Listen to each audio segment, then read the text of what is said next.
Good evening, Minot. Thanks for joining us tonight. I'm the host, Tom Rafferty, for tonight, and I'm going to moderate the 2022 Candidate Forum, which is sponsored by the Minot Area Chamber of Commerce, Chamber EDC's Government Affairs Committee. So tonight we're going to be visiting with 4 candidates for the Minot City Council election, which happens on June 14th. And the candidates are running for 3 open seats. So 4 will enter and only 3 will leave. The candidates are Mark Jantzer, Lisa Olson, Paul Pitner, and Zach Raknerud in alphabetical order. So we'll talk a little bit about how this will go, and then we'll kick it right off. So if you're watching live online and would like to propose a question to be asked to all of the candidates tonight, feel free to drop that question in the chat or comment sections of the Facebook page or YouTube page you are viewing. We'll have people monitoring that, and they will get the questions to me. We will take the suggestions and ask them if possible. We probably won't get to all of them for sure. And we're scheduled till 7:30, but if we run out of questions, we'll be out of here before then. So with that, we're going to start right off. We're going to try to keep the answers down to a minute or so.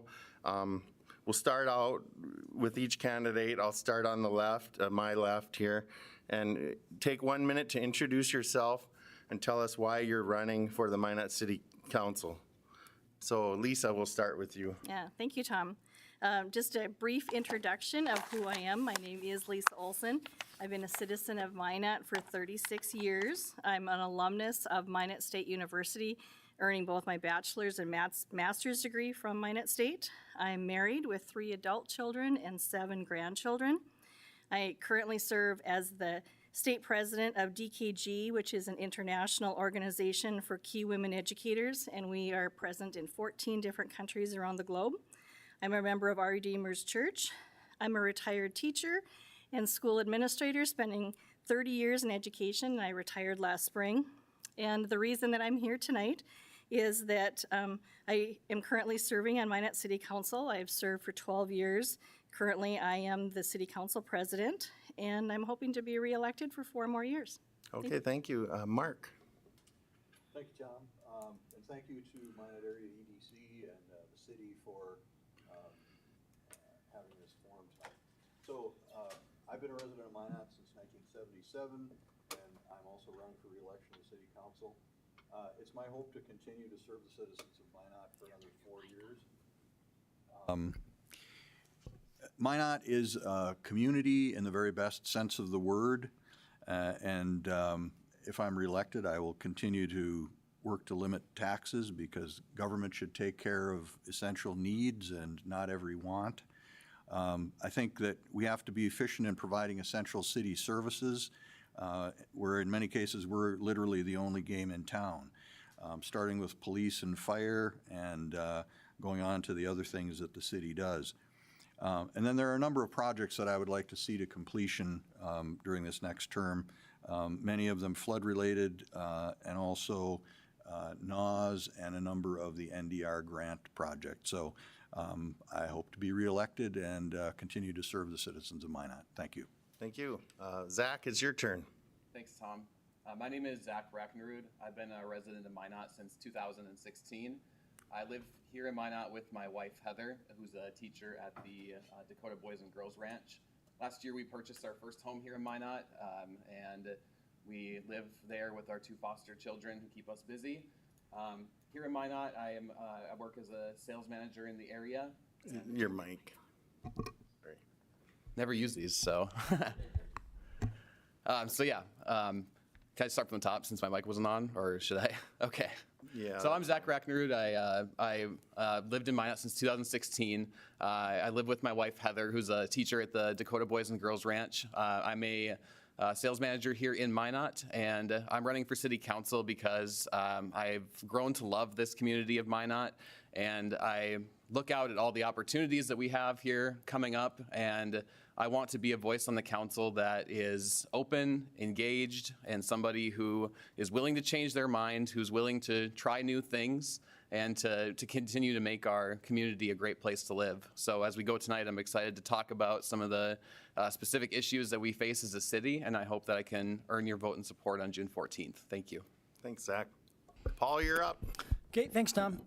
My name's Paul Pitner. Born and raised in Minot, left for a little while to attend NDSU, graduated from there in 2011.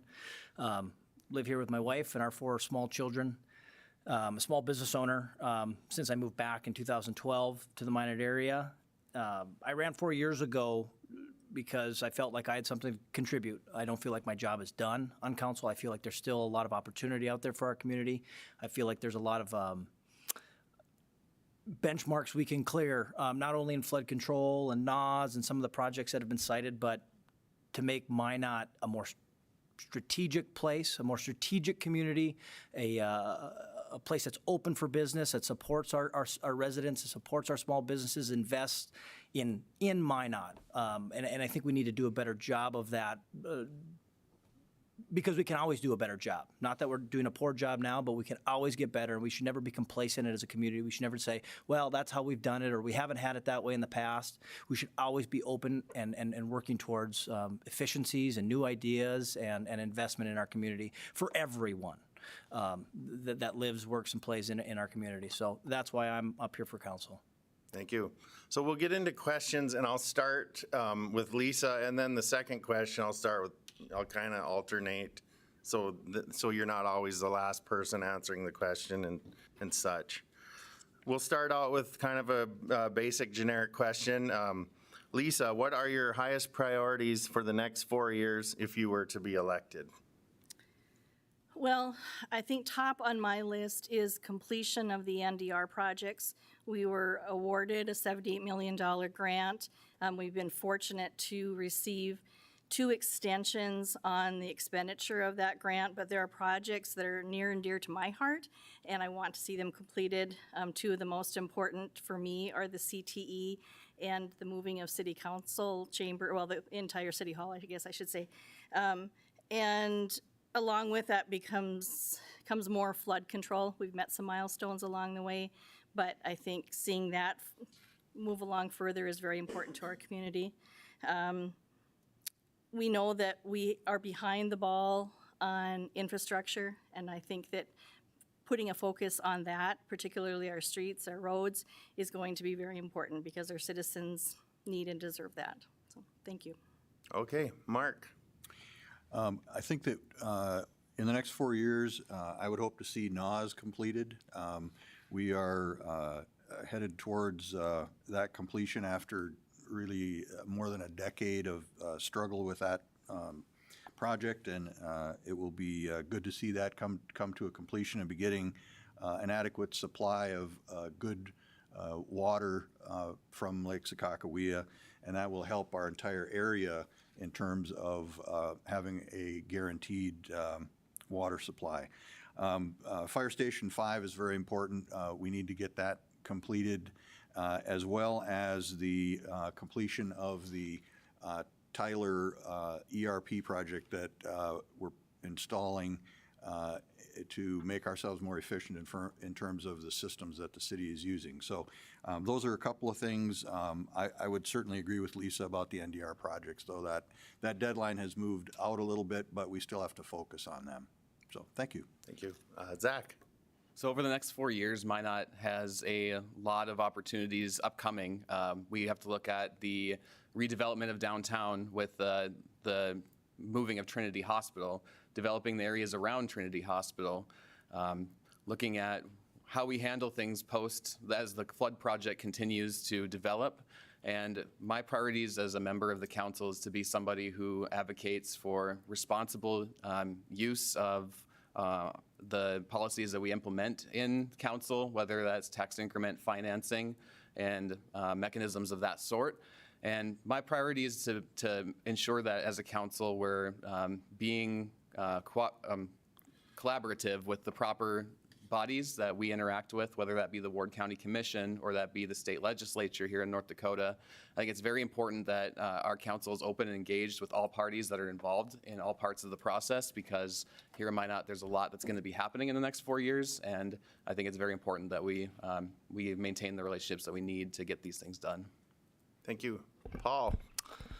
Yeah, ditto. I think I can agree with every one of those items that everyone listed off, from flood control funding, flood control projects, to ensuring the continuation of funding, whether it be through the state or local levels, federal levels, NAS, NDR, all projects that are either going to continue to be part of the discussion or sunsetting in the next 4 years.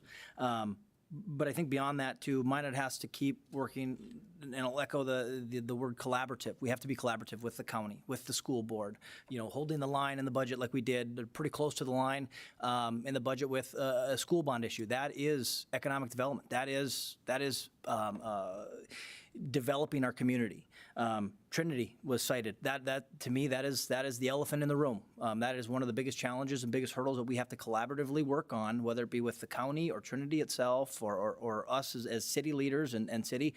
What is the best use for those buildings? What is the best use for that campus? What are they willing to do, and what are we willing to do in order that there's a collaborative effort and a benefit to everyone? And then further strengthening Minot as a hub community. We are a hub community. We are an anchor in this state.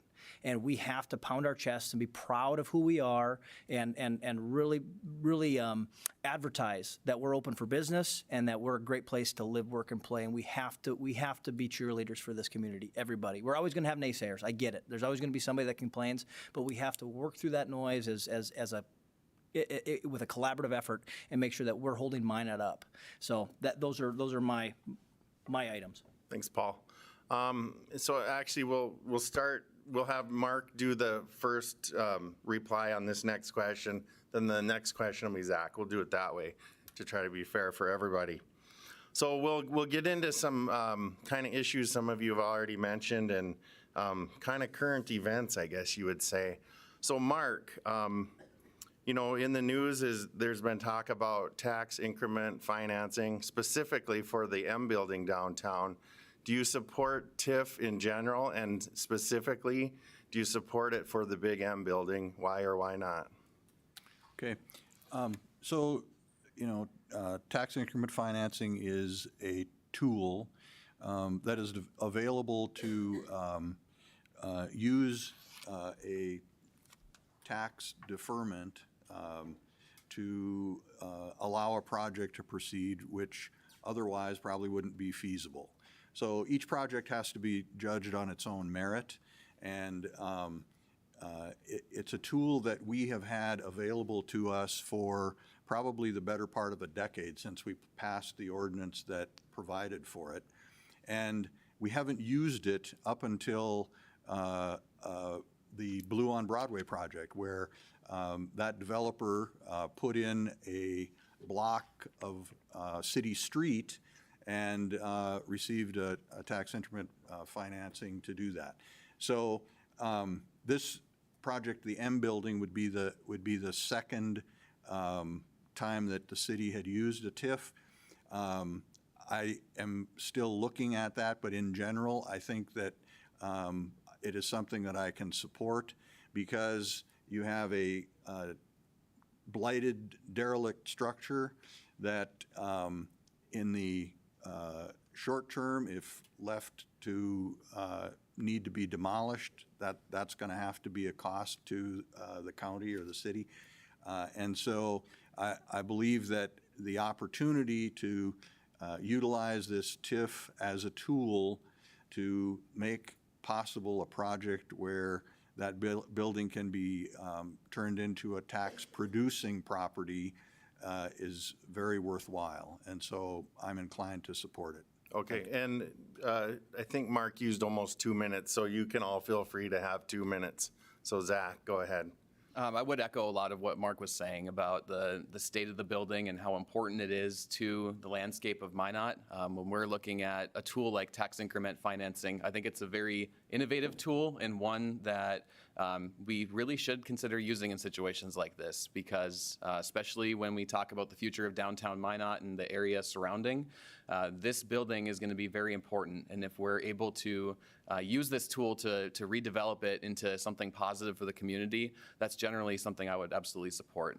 My bar when it comes to something like tax increment financing is the utility for the public itself. And so as an example, if we're talking about tax increment financing near the new Trinity Hospital, if there's a apartment complex with a recreation area in the middle, my bar for something like that is what is the access that the general public has for it? Because if there's no parking near it to utilize that space for the general public, to me it becomes a tougher choice. So when it comes to the M building specifically, I think it's such an important aspect of Minot's skyline, of our community, and I really, I'm hoping that the proposals we see in the future will continue to reflect that we should support this in this situation. Thank you. Paul? Yes, we should use tax increment financing. It's a tool in the toolbox, like Mark had said. It's a tool for redevelopment of public infrastructure and blighted properties. This is a textbook case of using a TIF. Our third-party entity that reviews the numbers for this project, ensuring that the TIF is necessary, has come back and reinforced that belief that this TIF is needed to make the numbers work on this project. The money that's not paid in property tax is going to go towards a bond that pays for the abatement of asbestos.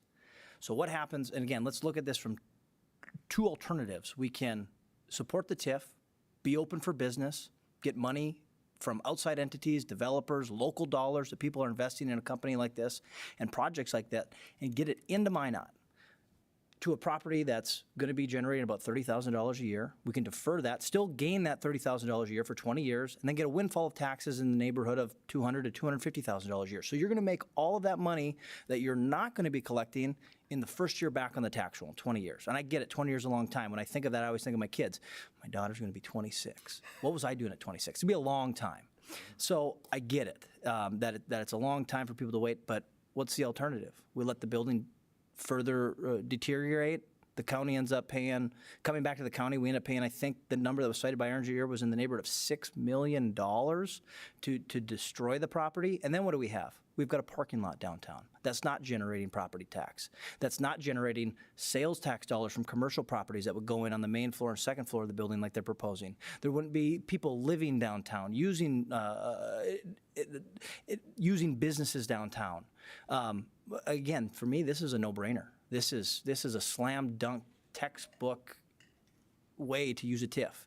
So I am 100% on board with TIF in this case. I'm 100% on board with using TIFs in the future if they meet the criteria of how a TIF should be used. Okay. We need to become more strategic and we need to become more economic development friendly as a city council and understand when somebody wants to come in and invest in our community, we don't turn them away.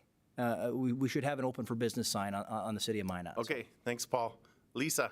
Thank you, Tom. So I certainly would echo what the gentlemen have said, and I'll say the word tool one more time because it is an appropriate description of what a TIF is. And it is the appropriate tool to use in this situation. So I do fully support approving the TIF for the M building project.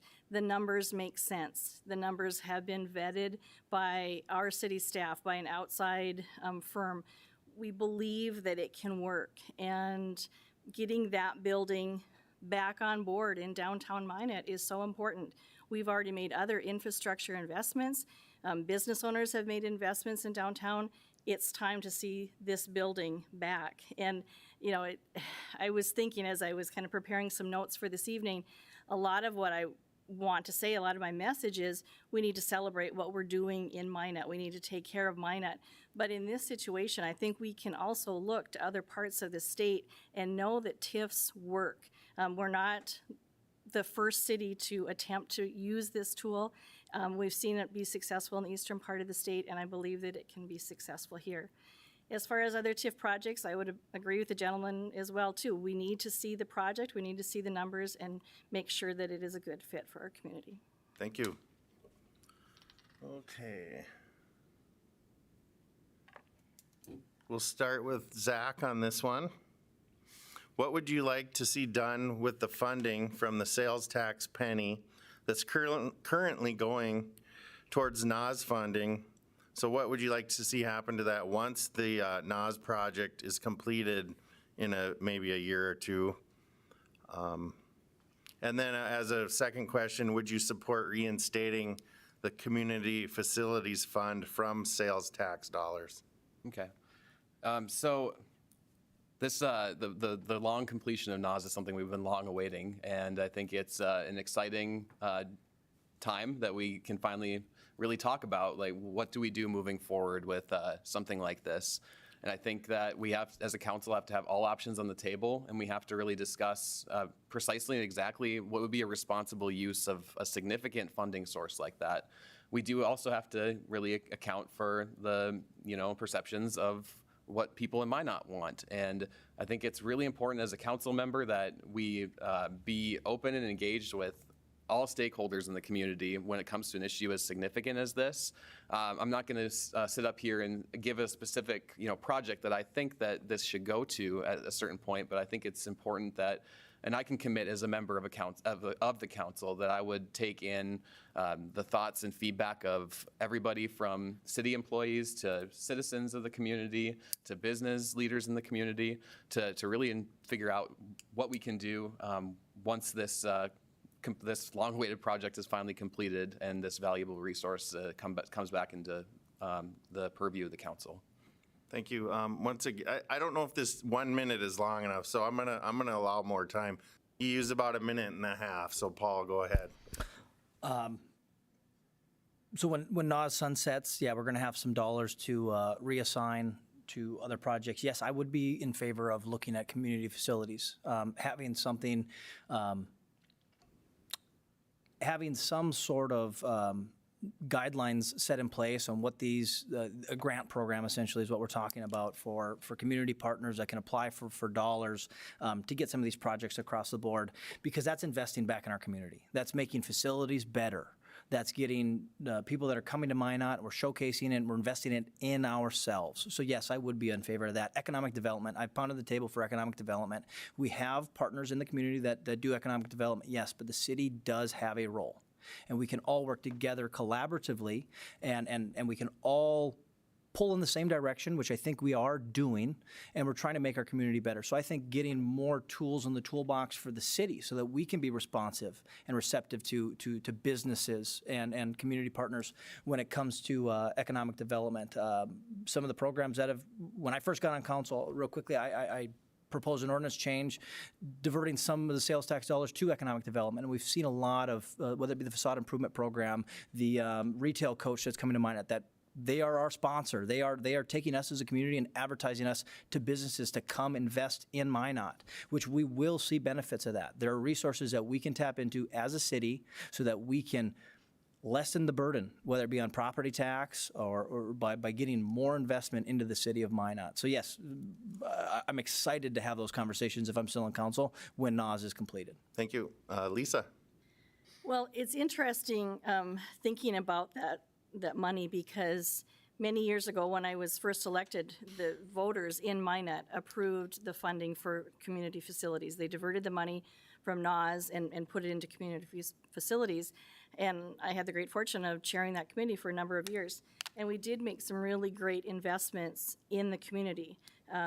There were always more asks than there were even dollars, because there were a lot of needs that we saw.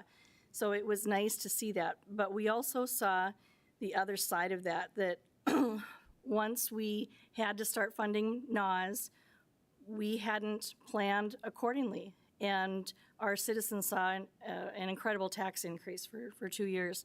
And that hit hard. I mean, we heard a lot about that. It was not what anyone wanted to see, but we were in that situation where we had to pay for essential services as well. So I think it's going to be a really big conversation to have on whether we make other investments in our community whether it be something like a bubble or sod at a softball field, whatever it is, or do we make some investments in our streets and roads that are sorely behind in being scheduled? So it's going to be a big conversation, and it may ultimately go back to the voters because they were the ones who initially said this is how they wanted to make their investment. So I look forward to that conversation. Thank you. Mark? Thank you. I think I would echo some of what Lisa said. I think when we come to the point of having that NAWS money available, I think there are certainly a number of things that could possibly be identified as potential uses. Some of the sales tax pennies have been used for property tax reduction. And we know that we're behind on streets and roads. There may be a choice to identify street maintenance and replacement as a key item that we want to find a way to fund because it's important to our citizens. We've seen that from the citizens survey that was recently completed. We also have some big projects out there potentially in terms of a chemical waste treatment plant if we're necessitated to go that route. We're talking, $90, $100 million to get that done. So those kinds of things, even to pay the local share, we may need to use some money from the sales tax funds for that. And so I think when we get to that point, and it's maybe 2 or 3 years down the road, we do need to have a good discussion within the community and within the council to figure out where we go with those choices. Thank you. See, we made the rounds there. Next question, we'll talk about property taxes. We have one from the audience. So property taxes are a hot topic. What have you done or will do to try to decrease property taxes if you can? How much is reasonable that, how much could the city do, they're asking, and how would you do it? And we'll start with Paul. Okay. Property taxes. Just so we're clear, out of our $200 and some plus $1 million budget, it's a very small portion that's actually funded from property tax. A lot of it's federal money, state money that we manage, right? So it's a part of our budget. My first couple years on council, drinking from the fire hose, if you will, a couple of large increases, things that were necessary from, the boom and the bust. So again, hard pills to swallow, but necessary to make sure that we fund essential services. There was a lot of cuts that were made. There was a lot of tough decisions, things that were left on the cutting room floor in order to make that budget happen even then. Next year, I think we saw a 0 increase in the budget, and then last year, I think we saw a small increase, and I'll be the one to say I was the only one who voted against even a small increase because I felt there was a message that needed to be sent for a school bond because we need that in our community. We need to do better for our kids and things like that. How will we ensure that we manage property taxes as much as possible and we don't treat taxpayers like piggy banks and we just keep coming back to the well? Relying on sales tax dollars isn't realistic either. So how do you get more out of the same? We have to grow our community. We have to invest in projects like the Big M building. Allow those things to happen. A property generating $30,000 a year to $250,000 a year in property tax, that's less demanded from our citizens. We have to be open for business. We have to get people to invest in Minot, whether it's developers or people to live, work, and play in Minot. We have to become a community that's open and competitive, not only within the state, but nationally and internationally. We have great assets here that can make our community better and lessen the burden on the people that are already here. So it's a fine line that has to be walked. There's essential services that need to be delivered, and that's why I pound the table for economic development time and time again, because if we grow the pie, it's less that comes out of the pockets of property tax. So. Thank you. You can have, he had about 2 minutes, so feel free, right. Lisa. All right, thank you. So as a council, we have already begun the budget process. We've been touring different city departments, hearing from our department heads as to what they anticipate their needs will be in 2022. So the process takes a long time. I don't know that citizens always understand that. We're about halfway through those tours and have some more coming up next week. One thing that I have been committed to, and I think that most of the council has as well, we know that people expect good essential services. They expect them, they deserve them, and there's a cost to that. And that cost increases. It has already been presented to us. It's not unique to our citizens to see the increase in gas prices and tire prices and steel prices. And so we're going to have to absorb some of that as well. But we can't do it on the back of essential services. We still have to provide what is needed and necessary for our community. So it is definitely a balancing act. We need to provide what our citizens need and then evaluate what they want. And it's difficult because typically the wants are more personal. People are more passionate about it. But it's certainly our task to try to find that balance and keep it as close to where our taxes are now. I wrote the recommendation last year to my colleagues recommending a 1 mil increase because it covered the needs that we had. So again, once we get all the information, we'll look at it and try to do the best that we can, being very sensitive to the needs that everyone in our community has. Mark? I think it is important in terms of property tax to try to maintain a certain amount of stability. And the way you do that in the face of changing economic circumstances that we can't control, whether it be what the prices of oil are or what's happening with the federal government and some of those things, I would agree with Lisa. We need to focus on making sure that we have stability in terms of our essential services. We need to be efficient. We need to make strategic investments in things like technology that will make us more efficient and provide better service to our citizens. And then as we have some flexibility, whether it be from good years of sales tax or hub city funding or other sources, we need to then try to take care of some of the things that go beyond what we can do year to year on the backs of citizens. And so, as Lisa mentioned, the budget process every year is the way that we find our way through that.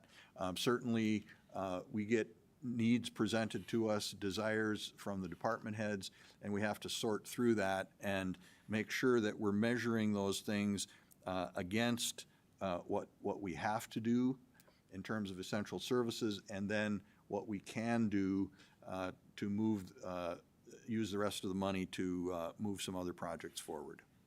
All right. Zach? I would echo the sentiment about focusing on the growth of our community. It is worth noting that Minot's population is extremely close to unlocking us as an entitlement city. At 50,000, we were just a couple thousand away, and that is reassessed prior to the 2030 census. So if we make short-term investments, smart investments that can get us over that threshold of 50,000 residents in Minot, that will go a long way to helping us maintain and even improve a lot of the services that we enjoy here in Minot. I think it's something that I've been extremely thankful for as a citizen here in Minot, to watch us have 40 inches of snow dumped on our streets, and within just a couple days, the entire city had a pass with snow plows.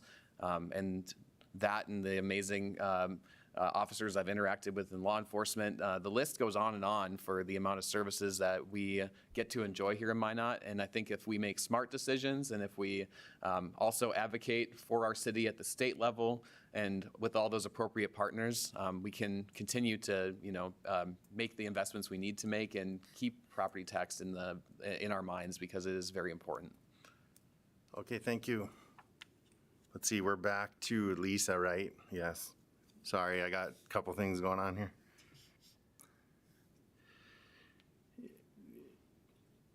what specific, we're talking about property taxes, what specifically could we do to maybe ask staff to reduce expenses or be more efficient? That's difficult too. We have put that task to our staff in the past. Ultimately, the savings that they come up with are not great. We just heard from our police chief as we were visiting the departments. They put off ordering a few cars a few years ago. And so now they are driving patrol cars that have 130,000 miles on them.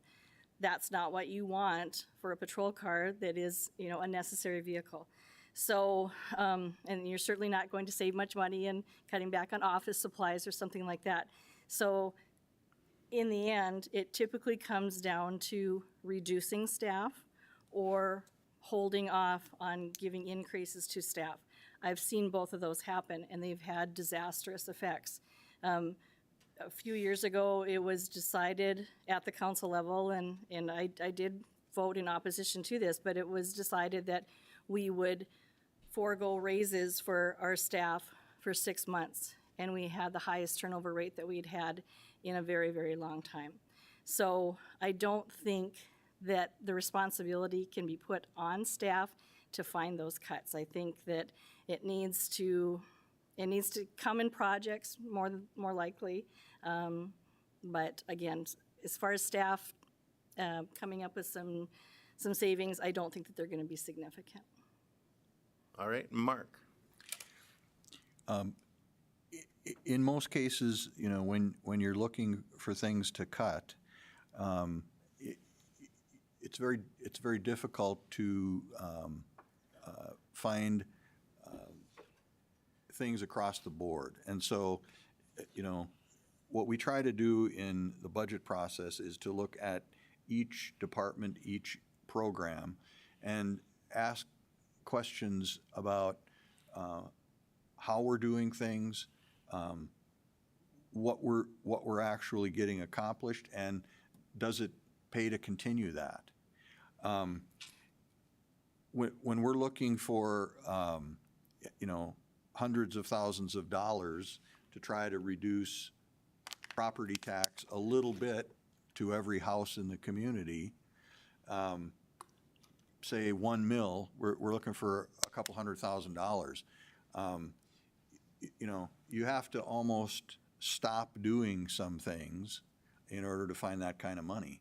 And so, those are the questions that we have to ask, and we have to try to make those tough decisions about each department, each program, each activity that we're engaged in. Zach. I agree with the last two candidates, and I would say that the reality is that our public employees here in Minot provide an incredible resource to us as a community. And when we talk about whether the avenue to reduce property taxes is staff and what they can do, I think that puts a burden on them that they don't deserve. I think if you put somebody in their shoes, especially with everything that's happening economically today, to ask our public employees to not get a raise in a year, I think that's a very tough pill for me to swallow. And I think that there are a lot of creative solutions that we can look toward to relieve property taxes and to show our citizens that we care about this issue. But when it comes to the staff, I mean, they're just such an important part of our community, and I would commit as a member of the council to look at other options, whether it's partnership with the state or trying to get us to that entitlement threshold for other funds. And I think we can get there, and we won't have to make our city staff bear the burden. Okay, Paul.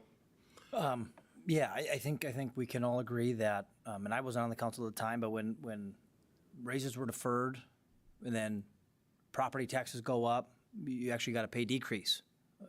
Inflation, all those things, you get a pay decrease for employees at that point. That's why we saw the turnover that we saw. We need to invest in our employees. When something goes wrong and you want a police officer to show up at your house, you want a firefighter to show up to your house. When we get 48 inches of snow, we want to see the snow plows and the blades and all that stuff. So again, I don't think, and that's the problem, is that the majority of our budget and departments' budgets a lot of times are employees. It's salaries, it's wages, and it's probably not enough to where we should be to support the community of our size. So I think I look at it from a different angle. We're asking, how can we do more with less? I think we need to grow the pie, not look at Minot as a fixed size. We need to support things like a TIF. Well, an extra $220,000 a year in property tax, that's less property tax that citizens owe. If we help developers get in to increase development and make it more business friendly, is a big, will go a long way. This is a long play, and we have to be open for business. You can't say, well, that's not how we've done it in the past, or, well, I just don't like it because we've never done it that way, or I don't like it because the guys I drink coffee with don't like it. Like, that's not good enough. We have to be smart. We have to invest in our community, because if we look at infilling our community and developing what we have, the burden is less on everyone. So again, I don't think of cuts as much. I think of growing the pie, growing the community, growing the tax base. That's what we have to do, and it takes collaborative effort, and it takes a lot of work. So again, pounding the table to advertise Minot as a community to invest in, and a community that's open for investment is how we're going to see the reduction and carry these projects further, so we don't have to delay projects, so that people in Northwest Minot have the same level of fire service that the rest of the community has. And so again, I think it's by growing the pie versus looking at cuts. Thank you. Okay, we'll start with Mark on this next one. So we've got questions from the audience about, how can we reduce property taxes? And then there's some on, there's questions about what would you like to see the city do for projects or community facilities. How likely is any of that going to happen with our economic environment right now, with high inflation, news about a recession coming? I mean, is it all doom and gloom, or what's your take on that, Mark? I don't think it's all doom and gloom, but I think we have to be cautious in assessing what the environment's going to be, whether it's related to funding that we in some way depend on from the state, for instance, through the oil hub city funding. We have to look at what effects it has on our sales tax revenue, because those are variable amounts that can go up and down depending on whether or not people are spending money in the community. So I think I don't think it's all doom and gloom. I think there are some good things that are happening, but when it isn't happening universally, then we have to be a little bit more cautious about taking on commitments that it may become difficult to pay for. Okay, Zach. No, I definitely hold the view that rather than doom and gloom, I think this is a moment of great opportunity for Minot. With everything that's going on across the nation economically, it's tough to see for sure, and it's tough on residents of Minot too, just as much as it is for everybody. And when I look out at the community, we just have so much emotion right now that is exciting, and I think it's going to give us the tools that we need to continue to improve the community through those opportunities. And if we get creative with tax increment financing, and we get creative on how to secure funding from partners at all levels of government, and work to grow our community to unlock funds, I think there's a lot of opportunity here that is exciting, and I would certainly not say doom and gloom by any stretch. Okay, Paul. Yeah, I don't take the doom and gloom approach.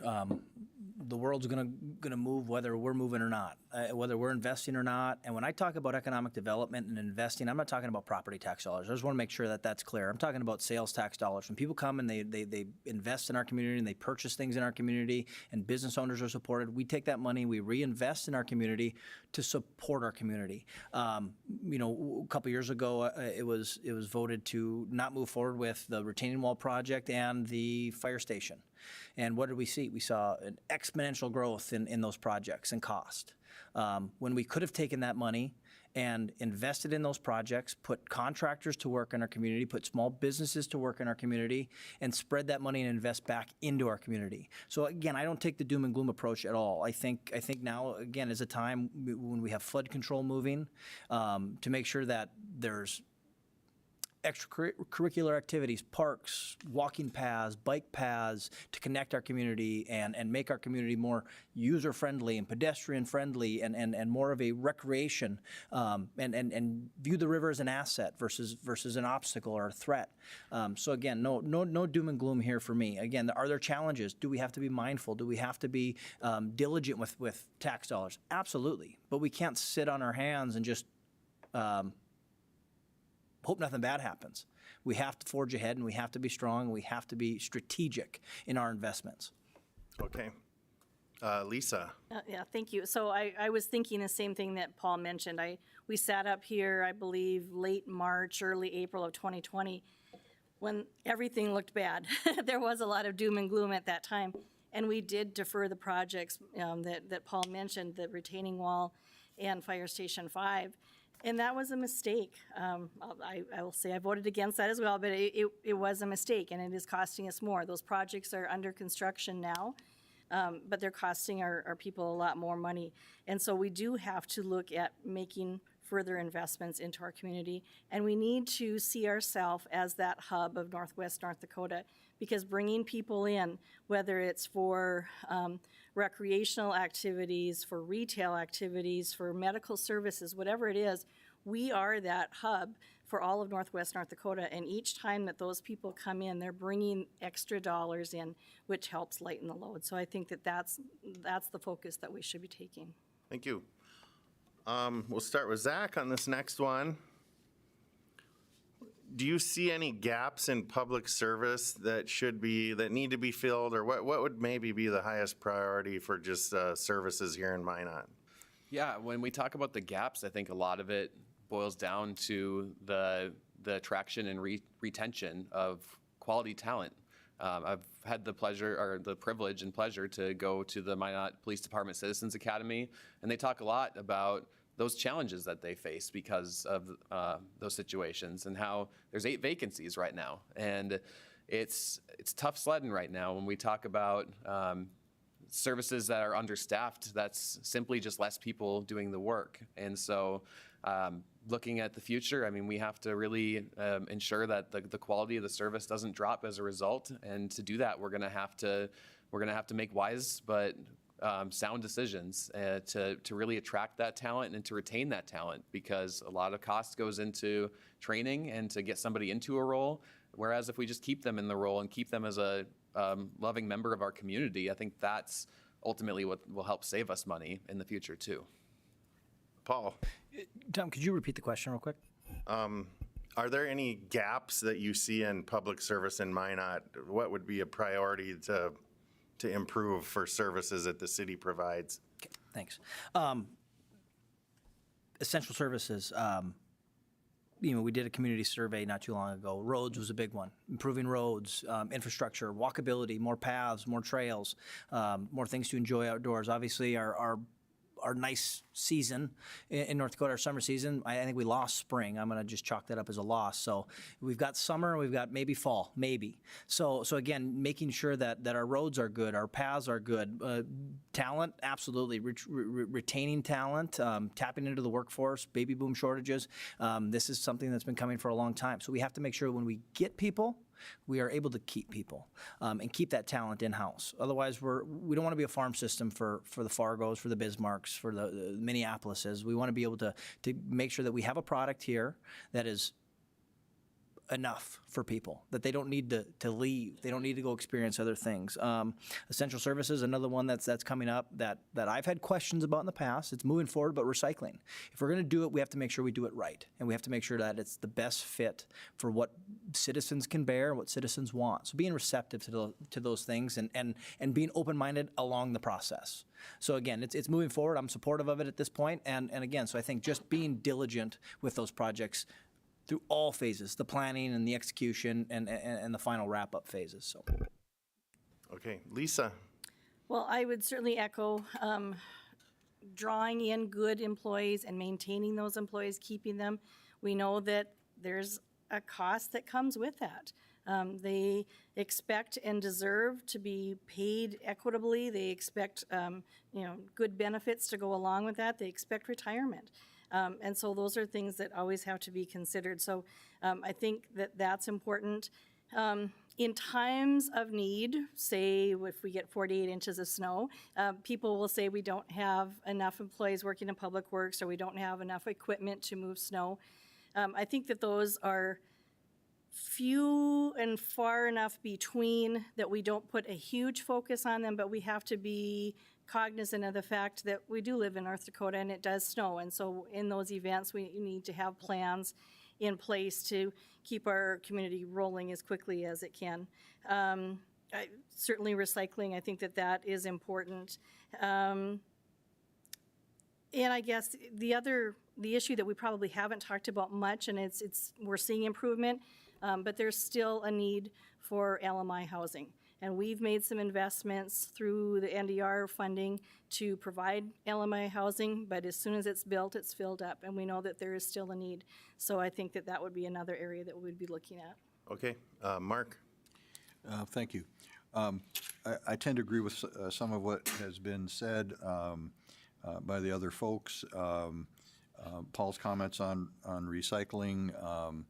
I think this is something that the council has agreed to go forward on, but we want to do it smartly.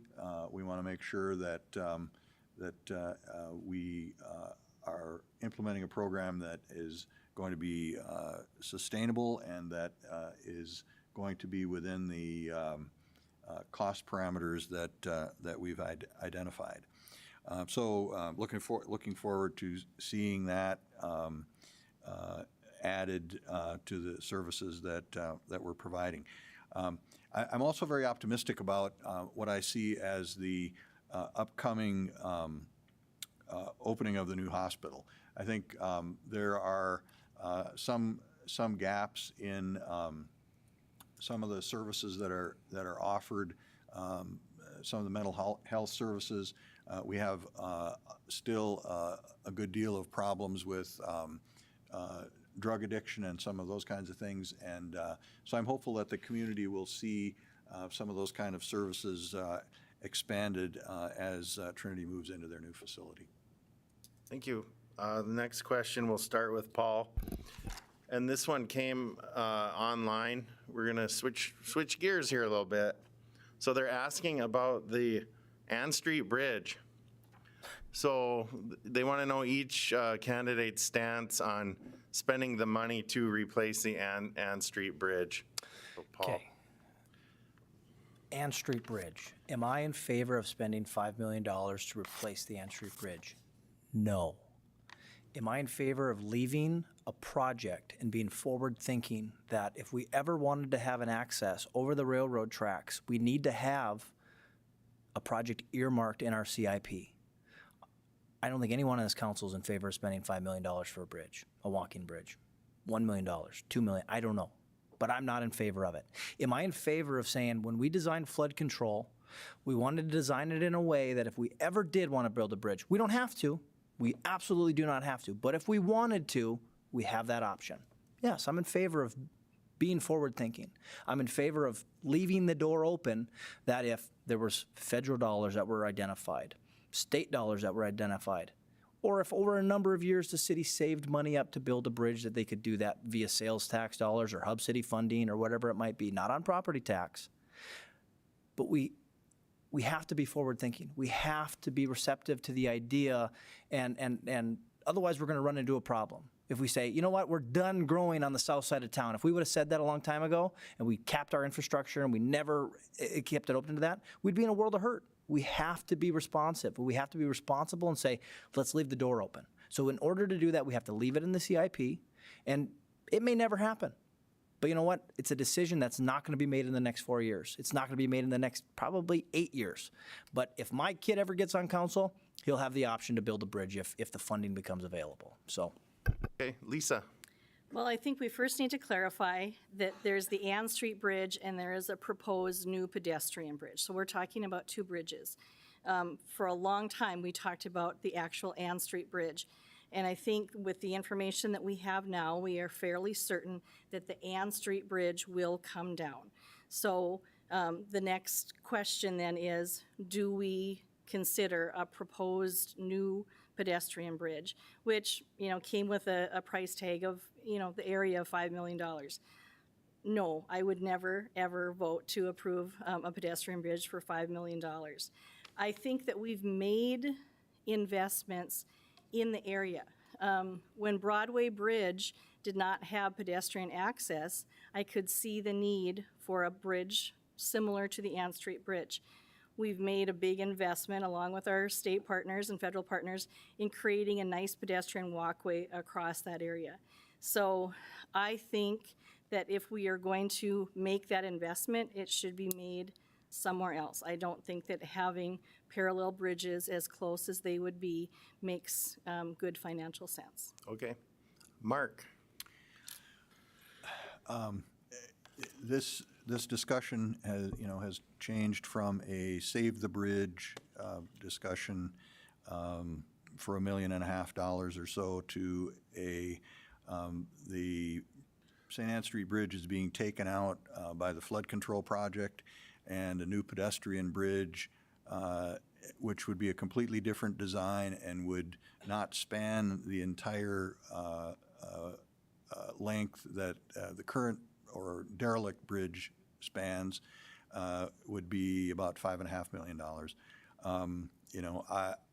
I would not vote to spend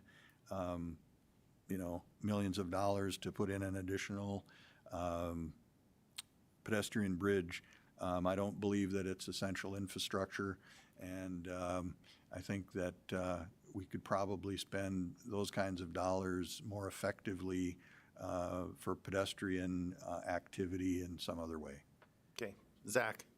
So with this issue, one of the things that I've been disappointed with in the current council is this notion that we shouldn't put unfunded obligations in the CIP just because it's not how we've done stuff in the past. I think when we talk about the Ann Street Bridge, there's a lot of context that needs to be added to this conversation. There is land near that area that is former industrial land that we shouldn't just say no and then not have the option to pursue something like this later, because that area could become extremely valuable for us if sold by the railroad, which there's reports that that's what could be happening in the future. We also have to understand that Central High School is going to be transitioning to middle school, and there's going to be a significant amount of kids who don't have driver's license and such that are going to be walking in that area. And so it's an easy no to say $5 million right now, but to say that we will take it out of out of the proposal completely just because we don't have the funding now, I think that's irresponsible. I think that if we don't have funding obligation until 2024, let's continue to explore what options we have, because these next couple of years, there's going to be a lot of moving parts in the state legislature, a lot of moving parts in the federal government with all of the relief that has been coming down from the top down. And ultimately, we're so close to that extra funding as well for Entitlement City. So I think it's irresponsible to just say no right now, but instead we should table it and really have a discussion over the next few years. Thank you. Okay, we'll start with Lisa next. Here's a question from the audience. They're saying that the Minot population is growing with young families, but on the same time losing older citizens that are moving away. Why do you think this is happening? Do you think it's happening, and why? Is it a concern that the older generation is moving away from Minot? So I have heard that reported from a variety of people, and typically when it's been reported, it has been in connection to high property taxes. And there might be truth in that. I know that across the state, there have been a lot of financial needs, and I think sometimes people have left our community believing that property taxes were lower in a different area, only to find out that maybe they were going to have a high special assessment, which is not a tool that we typically use in the area. So I would hope that if we have some of our seniors who are considering leaving, that they have looked into options that are available. There is homestead tax credit, and there are different options for people who are living on fixed incomes to keep them in their home, keep them in the community that they have lived and raised their families. So I hope that they would look at that. But I think as a council, we also have to be looking to the future, and those young families are the future, and we have to think about what the needs are for them as well. So so much of what we do is a balancing act, keeping things affordable for those that have lived here their entire lives, but having enough amenities to draw new families in and keep them here as well is important too. Okay, Mark. I haven't seen specific numbers on this topic. Some of it, I think, is, folks as they retire and get older, sometimes they want to follow their children who have maybe moved to a different community. Sometimes they want to go someplace that is warmer in the winter than Minot is. So I think there's a lot of different reasons. I think the young folks who are coming here, in many cases, if there's a job opportunity, that's what brings them here. And so I think we need to make sure that that we provide places for them to have an opportunity to buy a house or to be renting where they want to be, if it's a live, work, play kind of environment, a multi-use kind of opportunity. Because, as Lisa said, those folks are the future. They're the people that are working in our businesses. They're the people that we're hiring to be the next generation that takes over. And so, I think in many ways this is it's sort of a natural thing that happens. I don't know that I would characterize it as things that we're doing to drive people out of the community with the older folks, but we certainly want to be conscious of where they are in terms of their lifetime, their financial situation, and do what we can to make sure that they're able to stay here. Zach. So we certainly want to be a community that is welcome and opening and practical for any age group. I think if we focus on making sure that our community services are top of the line, and we make sure that cost of living stays as low as we can keep it, that those things will go hand in hand no matter who the age group is. I haven't seen this data on older folks leaving, but I think it's, like Mark said and others, there's when you come towards the end of your life, sometimes they don't want to live in such a cold area, and I can't blame them sometimes. So, as a community that is very cold and everything, like with the weather, I think we continue to make the investments that focus on, the people in the younger parts of their lives. It'll naturally be something that's appealing to all walks of life. Paul. Yeah, I haven't seen the data as well. I've heard it cited. I've seen the Facebook comments. I've got a friend who's leaving because property taxes are too high. I haven't seen the data. And that's just a natural progression that we are becoming a younger community, and there's nothing wrong with that. And again, the people that I've seen that are leaving, that are my parents' age or retirement, they're snowbirds. They're moving to Arizona full time, or they're following their kids, like Mark had stated. So again, I think, what can we do? We can do the same thing that we do for everyone. Invest back in our community, grow the tax base to make taxes more affordable, make property taxes, take the burden off of individuals, so that we can continue to grow our community, grow our economy, because that lessens the burden on everyone. So again, do I think there's this mass exodus of elderly people? My grandma lives here. My parents live here. They're what you guess you would define as old. They might not like me saying that, but they still live here. They're not thinking about leaving. So again, I'd have to see the data, and I'd have to see the survey of why people are leaving, have the exit interview, why they're leaving Minot. But I think we just have to stay the course, and I don't think it's age specific, because what we're doing is going to help everyone by investing in our community.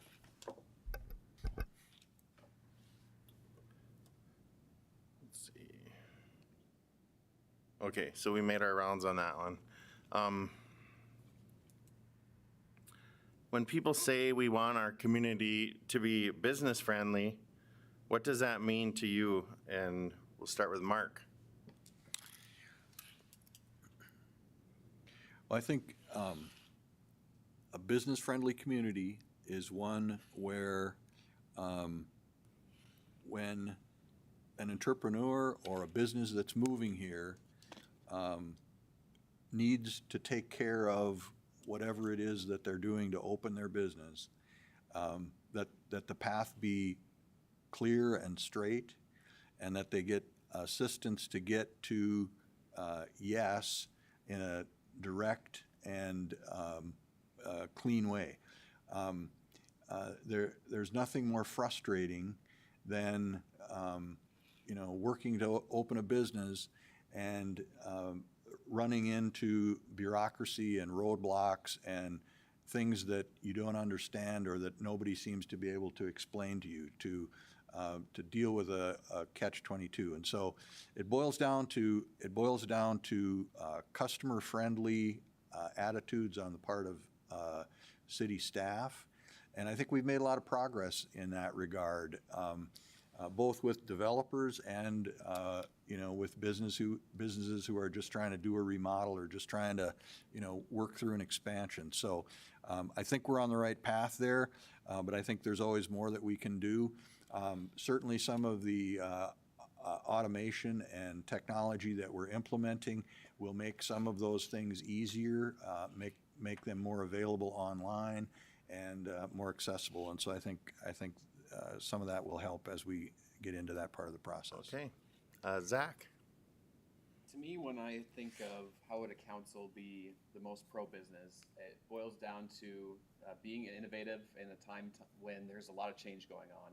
I think that the council has taken steps to use those innovative paths. We've talked a lot tonight about tax increment financing. I think that's a great tool that's innovative, that helps us be pro-business.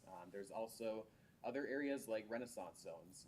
The Renaissance zone was expanded for the first time, and I think that was very significant in attracting business opportunities here to Minot and seeing them through to their completion. So I think as a council, it's just so important that we are willing to be innovative like that we're willing to take some risks and to try new things, and to not say no just because it's not the way we've done it before. I think, there's so much out there that we have in these next few years, and we have to be innovative with it. On top of that, I would say making sure we're seeing the process through properly. When I look out and see reports that the M building TIF is held up because the Ward County Commission didn't feel included in the process, that is stuff that we need to tie up and button down to make sure we're doing our jobs effectively and that the process concludes smoothly. Paul? I think we have to be receptive and we have to be responsive as a government. We have to be proactive versus reactive. Things that we've done, international existing building code that we've adopted versus the international building code that allows for more flexibility when renovating older properties, older buildings. Special assessments, I think, is a tool that could be used for developers when developing housing developments to defer some of those costs to homeowners or people that are commercial properties, people that are coming in to develop the property, defer those and special assess those to the lots so that developers can get their roads paved, can get their infrastructure in. Ordinance rewrites that we've gone through to make navigating and interpreting the ordinances that much more user-friendly for developers and for individuals building a home or doing an addition on a house, educating staff, investing in our staff so they have the education, so they have the tools to succeed and be responsive to community members and to citizens when they have questions. Flexibility in ordinances so that businesses can have, say, a food cart. One of the ordinance rewrites that we just did allows for vendors to be on the streets downtown, or on the streets, as long as it's approved, and we go through, we make sure that we vetted these by staff, they're reviewed by staff. So I think those things, embracing TIFs, embracing things like that, and just so we are clear, the county was invited to meetings. The county was not shut, the door was not shut on the county when it came to the TIF discussions. There was invitations set out to meetings that were held Were they present at the meetings? No, but they were invited. So I just want to make sure that these aren't closed-door meetings, these aren't smoke-filled rooms, that these TIF discussions are happening. These are open, very open. The information's there, but we have to engage. You can lead a horse to water, but you can't make them drink, kind of thing. And we're doing that as a city, and we have to continue to do that to move these things forward so people are educated on these projects. Thank you. I got a note here that some people didn't have their mics on during some questions, so just be aware of that.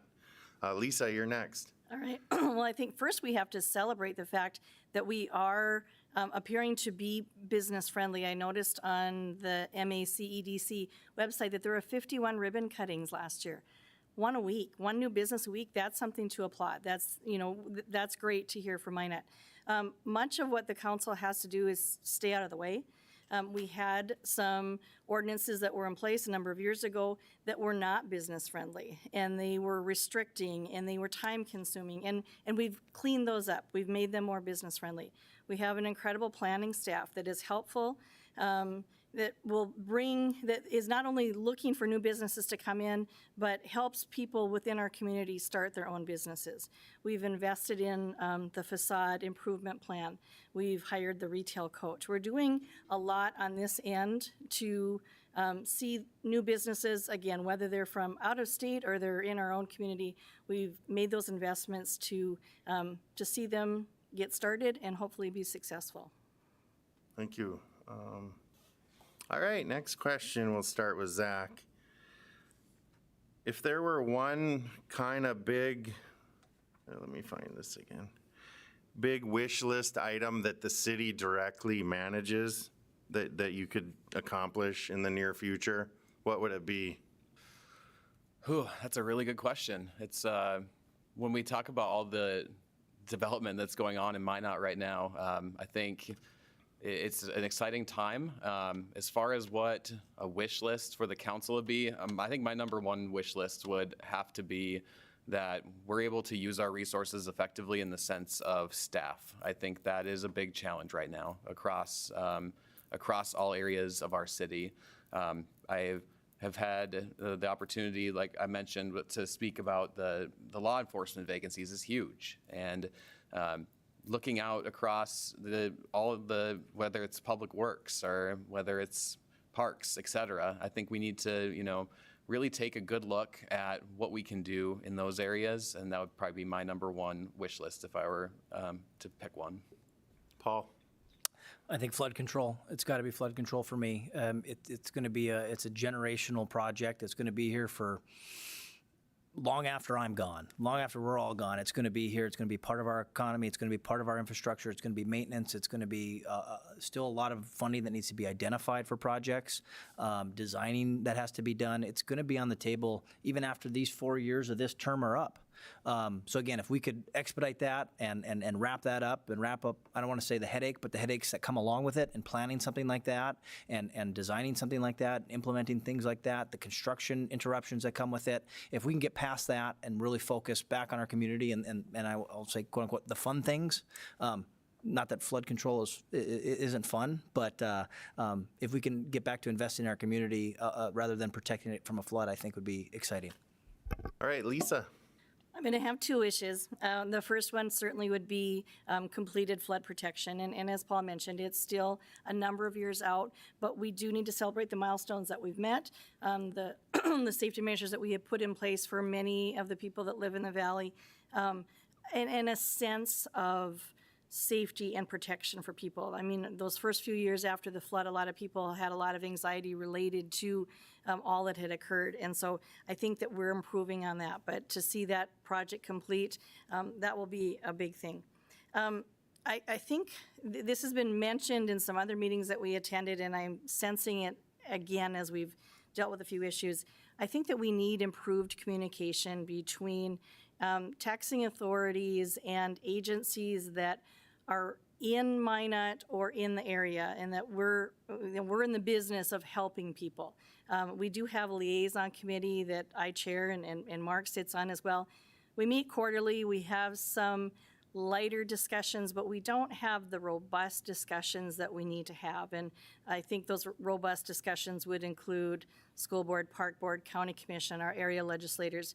I think if we were all working together on the same page at the same time, I think we would be making progress more quickly. Okay, Mark? Because the community is to some extent still at risk, I'm gonna want the magic wand to complete flood control. I agree with that as a long game project, that the sooner we get it completed, the sooner we have a sense of security, and we don't have to worry about what happens with the snowpack every year and what happens in the spring. I think beyond that, you can pick any number of things. Certainly completing NAWS and some of these big projects, I think would be a close second. Thank you. Next question, we'll start with Paul. What is the status right now of the landfill? What should we do with it, or what is being done with it right now? What's being done with it? We, as a council, approved an expansion that I think will last about 20 years. At that point, it'd be a hard thing to move. There's no doubt about it. It's a heavy lift. You're talking about with the land that was purchased. I believe, and I can be corrected if I'm wrong, there was federal dollars that were allotted to help purchase the land that it was. To re-site a new landfill would be extremely difficult.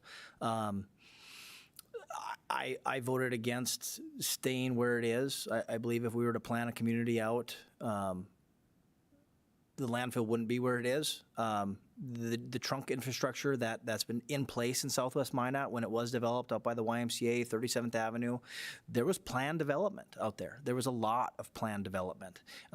I think it would be beneficial to be able to move it. I just don't know how realistic it is. But I'd be receptive if somebody's got a parcel of land that's going to fit a landfill and meet EPA requirements and all that stuff. I'd absolutely be receptive. But again, when we talk about wants versus needs and the cost benefit, it's not ideal. It's not an ideal hurdle or obstacle that we're facing. So that's the current status of it. And I think we have to be responsible caretakers of the land, that when there is a mess out there, or if there are technologies that can be put in place, or barriers that can be put in place to reduce the garbage that escapes the landfill, we have to be responsible and receptive to that. We can't. And it's great. It's great to see the community come together and clean up weeks, the chamber sponsors, but we can't rely on citizens to clean up after the city's garbage that comes out of the landfill. So again, we have to do better, I think, there as well. So, thank you. Lisa? Well, I'd say the status of the landfill is it has a ticking time clock. It's been extended because of measures that we have taken to add properties to it, to add cells to it. But we know that it will have a deadline on it. And what the next step is a difficult answer. We know that finding that land is almost impossible. It's maybe not impossible, but it's nearly impossible and will very likely be incredibly expensive to consider another location. I think what goes hand in hand that extends that time a little bit is our recycling program. The more robust that we can be in recycling will extend the life of that landfill. And I certainly agree. We've heard this spring that there have been garbage flying out of there into the area, and that is unacceptable, and we need to find ways to remedy that. Okay. Mark? Thank you. I would agree with everything that has been said. The landfill operation is one of those essential services. I think as we get our residential recycling program up and running, I think it's important that we look for ways to expand that into the commercial arena and to incentivize our businesses. And it's also important to remember that that is a regional landfill. And so it isn't just the city of Minot. I think if I remember the numbers right, the contribution of Minot to what's put into the landfill is something in the neighborhood of 55 or 60%. So there's a bunch of regional communities that have private haulers that use that landfill, and that also needs to be considered and to be part of the discussion about, what happens if and when we are at a point where it needs to move, and how we go about accomplishing that. Okay, Zach.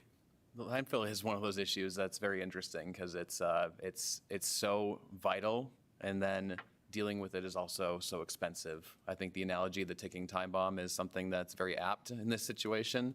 And as the council, I think it's important that, especially with the hospital going up in the vicinity, is just to ensure that that area is really considered as what the future is going to be in just the next few years. And we really have to be proactive on it, and hopefully it'll be a situation where we can disable the ticking time bomb before it goes off. It's just going to take a lot of collaboration and a lot of feedback from everybody involved. Thank you. We're circle back to Lisa. Here's a two-part question. What do you see as the biggest opportunity for Minot, let's say in just the next couple, 2-3 years? And what's the biggest challenge? Well, I think the biggest opportunity is probably being created by the move of Trinity Hospital out into Southwest Minot. It is going to improve, medical services. It will be, as I mentioned before, more of a hub, even more of a hub for Northwest North Dakota.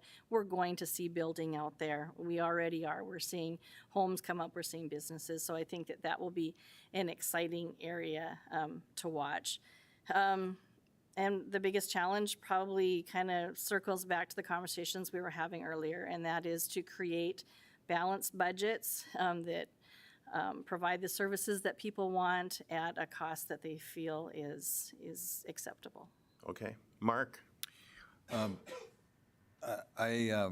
think that I would agree that the Trinity Medical Center move is a great opportunity, and that we will see some significant changes and benefits from the regional health care that the Trinity organization is able to provide, and the people that will draw into the community, and some of the growth, both from visitors and from folks who develop property out in that area.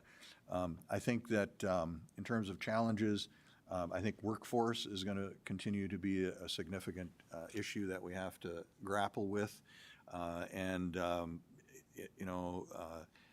what Lisa mentioned in terms of budgeting and living within our means is something that we've dealt with every year, and we continue to deal with and to try to maintain the right priorities. So I think those are the issues.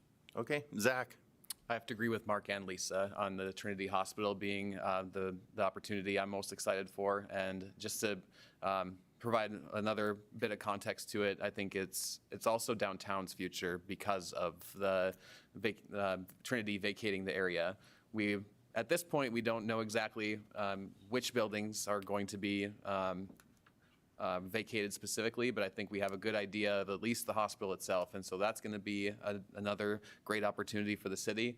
And to echo them again, I mean, I have to say it, like the biggest challenge is going to be the budget in this day and age. I think it was absolutely the right call to hold steady like we did during the school bond issue, but that's going to bring some challenges, especially with the economic reality we're looking at across the country right now. So it's going to take a council that's willing to try new things, to be innovative, and to be willing to change our minds on issues. Thanks. Paul? Yeah, they used up all the good ones, but I think they're right. But I think I'm a glass half full kind of guy. Trinity opportunity, great. Campus out there, Southwest Minot, going to be great for development and services. It's also a challenge. We have the buildings that they'll be vacating downtown, but we also have an opportunity in that, and that's how we have to look at it. We have to get in there, have a collaborative effort, work with Trinity, work with the county, what can we use these buildings for? We bought a building from them for the CTE project with NDR funds and for the NDR grant actionable items. So again, there's opportunities, but there's also challenges in all of these things. Flood control. Huge challenge for the city of Minot, but also a great opportunity.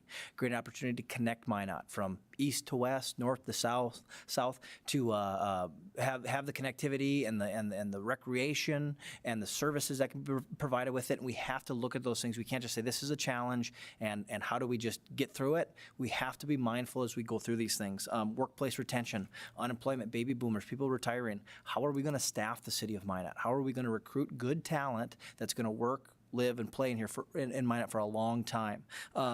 Another opportunity, the businesses, the people that are investing in Minot, whether it's Epic companies or whether it's somebody opening up a cake shop or whether it's somebody opening a construction, a handyman business, Startup Minot that the chamber's sponsoring and getting entrepreneurs and giving them the tools to be successful. There's a lot of fun, exciting things that are going on in Minot, and we have to advertise those. We have to scream and we have to broadcast those to everyone so that they know what's going on. A lot of these things that people don't know about, oh, I didn't know that. Again, we have to shout. We have to be cheerleaders for our economy. Thanks, Paul. Okay, we've got maybe 4 or 5 minutes. I'm going to give you each 1 minute for closing comments, something you wanted to talk to that wasn't asked or whatever. Mark, you go first. Okay, thank you, Tom. I want to say thanks to all of the candidates and to everybody who submitted questions. Much appreciated. I want to say that Minot has made amazing progress in the last decade since the flood. We have a wonderful community, and Minot's on a good path. If you look around, you can see a lot of positive business and quality of life growth. And I think that what I want to do is to work to keep our progress on track in that regard. Job satisfaction from being on the city council isn't in all the long meetings. It's really when you can help a citizen get something done, find out information that they need, and get them able to accomplish what they're trying to do. I'm willing to listen, to engage, and to communicate with all of the citizens and with any and all of our partners and fellow council members. And so I ask for your vote on June 14th. Thank you. Zach? Thanks, Tom. I'll start off with a quick apology to our online audience. I'll be honest, I was the one who was muted for a couple questions there. But I promise as your next representative on the City Council, I will learn how to use these microphones properly. So I just want to say thanks to everybody tonight. We're looking at a lot of great things coming up in Minot. We've talked at length about it, whether it's the hospital, the new schools, the flood project, NAS. There's so much coming up here in Minot, and I want to be a fresh voice on the council. I want to bring a fresh perspective, and I want to be somebody who brings humble service to the people of Minot. I'm somebody who, I'm willing to admit when I get things wrong, because I'm a human and I'm going to get things wrong sometimes. And so I want to be the kind of representative on the council that will admit when I'm wrong and is willing to change their mind, because we got a lot of great things coming up here in Minot, and I think that it's an exciting time, and I would be honored to receive your vote, and I hope I can on June 14th. Thank you. Paul? Yeah, thanks to everybody who helps put this on, whether it be the chamber, the city, the candidates who've taken time out of their lives to run, to serve the citizens of Minot, the citizens for going out and voting, letting their voice be heard. So a big thanks to them. I'm excited. I was excited to get elected to council and honored to get elected 4 years ago. I'd love to do it again because I feel like there's a lot of work left to be done. There's a lot of progress that can be made. There's a lot of good things that are happening. I feel like I've been a part of that. I've been a catalyst for that over the past 4 years. I'd like to see that continue. And again, I want to give probably a final thanks to the people that really allow me to be here and really support me. And that's my wife, Heidi, Charlotte, Holland, Clementine, and Jones, my children. They're the real MVP. They allow me to do what I do because I'll be honest with you, and I think everyone up here can agree that I'd much rather be home with my family, but they understand and I understand that there's a cost of serving the public. There's a cost of public service, and again, it's a price that I think all of us are willing to pay by being up here and showing up, and we take it very seriously, and I take it very seriously, and I demand accountability for myself and everyone else on the council and all community partners when it comes to the seat on council. Okay, thanks, Paul. Lisa? All right, Tom. Well, I think tonight we've seen 4 great candidates who are running for 3 seats, and so the voters have to make a decision. And I certainly am looking for your vote on June 14th, and I believe that I am one of the people that should be chosen because I do have experience and I do have a proven voting record. And in most of those cases, I believe that the majority of citizens are represented by the way that I vote.